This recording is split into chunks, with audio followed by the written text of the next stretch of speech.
2023 டோட்டலாக இது வரலும் 230 கிலோமீட்டர் வந்து கம்ப்ளீட் பண்ணியிருக்கேன். இதனால் வந்து எனக்குள்ள ஒரு தன்னம்பிக்கையும் வாழணுங்கிற ஆசையும் வந்து அதிகரிக்கும். ஸோ நம்ம முன்னோர்லாம் பார்த்திங்க அப்படின்னா தனக்குள்ளே வந்து ஒரு பயமோ கவலையோ தோல்வியோ வரும்பொழுது இறைவன்கிட்ட கொண்டு போவாங்க. அப்போ 2 விஷயம் தான். ஒன்று பேய், நல்லது கெட்டது நடக்கும்போது பேயும், நல்லது நடக்கணும்னா சாமிங்கிற பேரில் வந்து நம்ம செயல்பட்டோம்.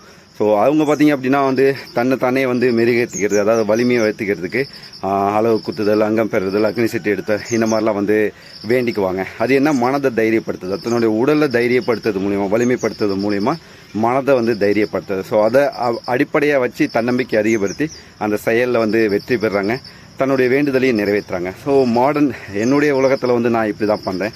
இந்த அங்கம் பெறுதல், அக்னி செட் எடுத்தல், தீ மிதித்தல், இது எல்லாமே என்ன அப்படின்னா என்னுடைய ரன்னிங் உடற்பயிற்சி தான். ஸோ இதன் வழியாக என்ன நானே வலிமைப்படுத்திக்கிட்டு என்னுடைய இலக்கு நோக்கி பயணிக்கிறேன். ஒரு அருமையான சூப்பரான வாழ்க்கை வாழ்றதுக்கு அடித்தளத்தை அமைக்கிறேன்.